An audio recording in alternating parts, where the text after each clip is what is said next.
Picking up near to the leisure centre, our coach got us to Duxford in just over an hour. Our first visit was to Hangar 5, the main restoration and conservation hangar, where our knowledgeable guide, David Lee, outlined how the work of conserving and restoring aircraft was undertaken. He also described each of the projects currently underway, as shown in this part of the film.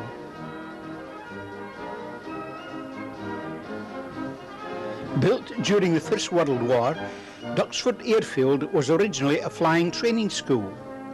In 1924, it changed to become a fighter station, a role it was to carry out with distinction for 37 years. The station played an active part in the Battle of Britain, and much of the airfield is preserved as it was in those days during the early 1940s. Today, Duxford is a living and working museum and a branch of the Imperial War Museum. The staff of the museum are supported in their work by a large number of volunteer members from the Duxford Aviation Society.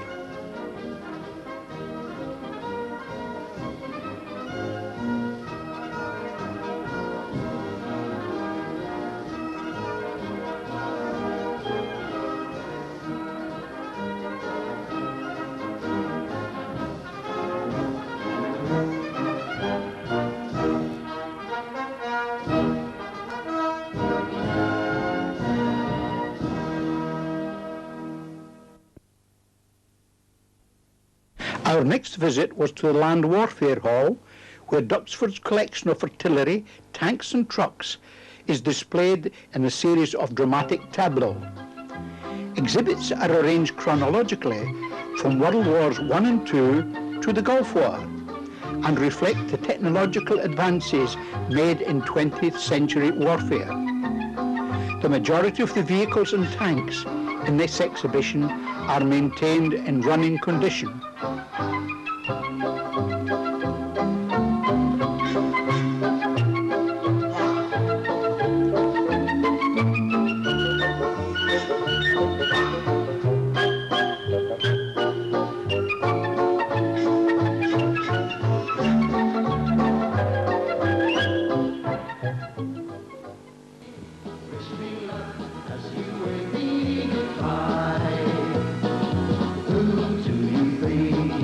Kidding, Mr. Hitler, if you think we're on the run. We are the boys who will stop your little game. We are the boys who will make you think again. So who do you think you are kidding, Mr. Hitler, if you think old England's done? Mr. Brown goes off to town on the A-21. But he comes home each evening and he's ready with his gun. So who do you think you are kidding, Mr. Hitler, if you think old England's done? Mother dear, I'm writing you somewhere in France, hoping this finds you well. Sergeant says I'm doing fine, a soldier and a half. Here's a little song we sing and it will make you laugh. We're gonna hang out the washing on the Siegfried line. Have you any dirty washing, mother dear?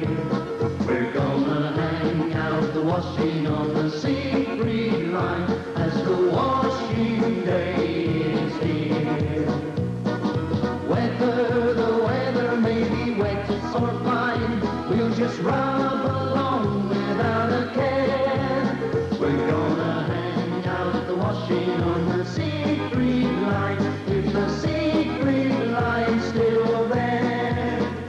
It's a long way to Tipperary, it's a long way to, it's a long way to Tipperary, to the sweetest girl I know. Goodbye, Piccadilly.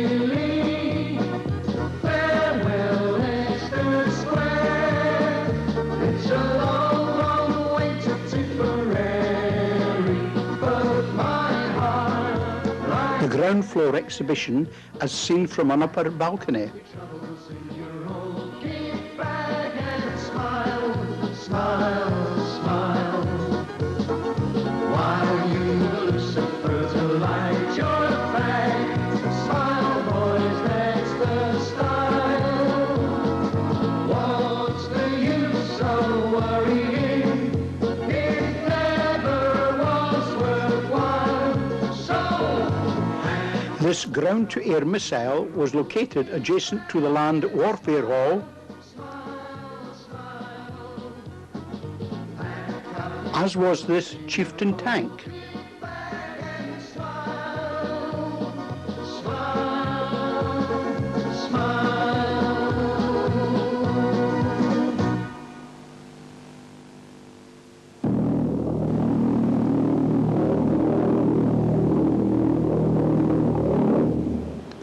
Also displayed nearby was this V-1 flying bomb at rest on its long launch ramp.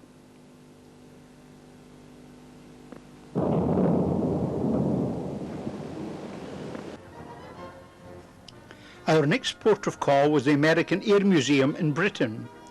Housed in a special, made-to-measure building of unique design, the museum tells the story of American air power and its effect on 20th century aviation history.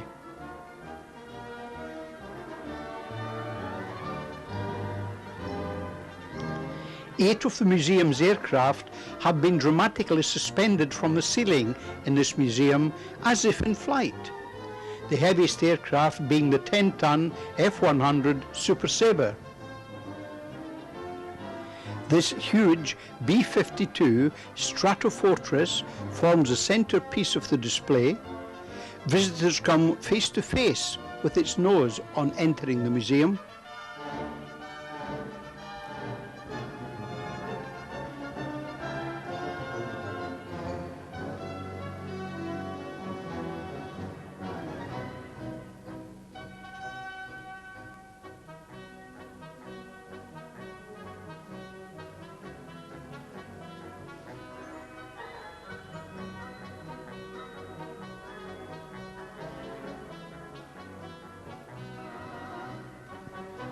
This B-25 bomber was a beautifully prepared exhibit.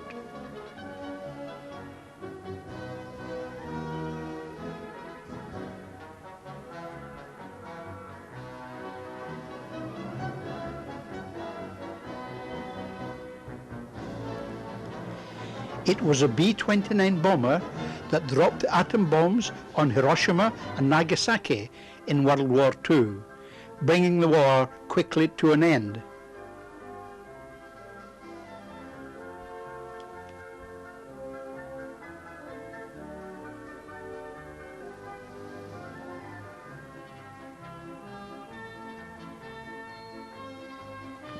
Being heavily armed, it was thought the B-17s could operate successfully without fighter escort, but heavy losses during daylight raids deep into Germany led to their curtailment. Between 1943 and 1945, Duxford was an American fighter base.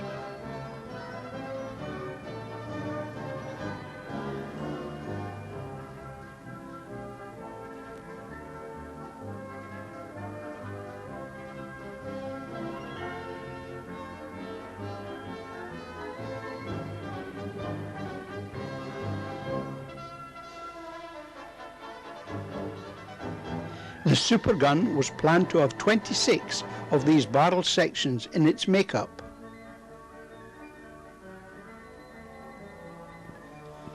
This pan view of exhibits within the museum shows the vast expanse of glass.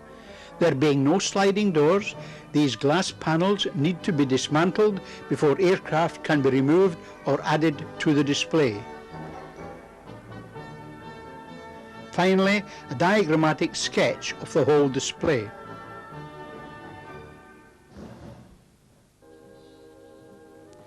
A selection of the aircraft in the open-air display. The distance between Hangar 1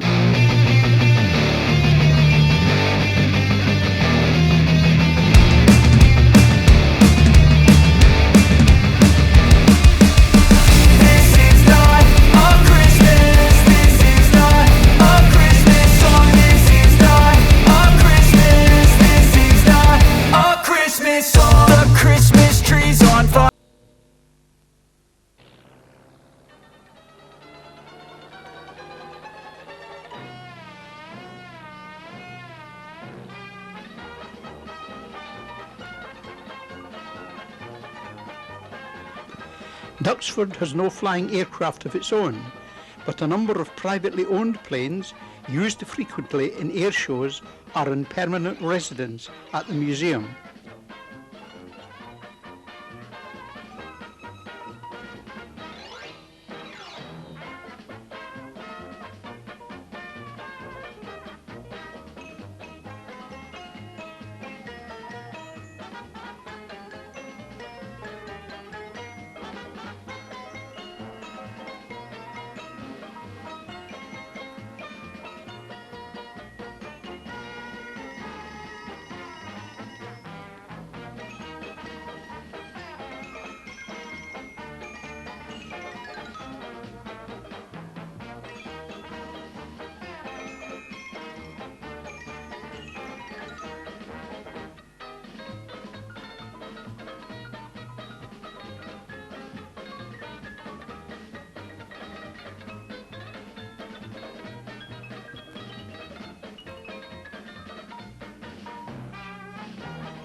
The Concorde was one of the aircraft in Hangar 1 that visitors were allowed to have a look through.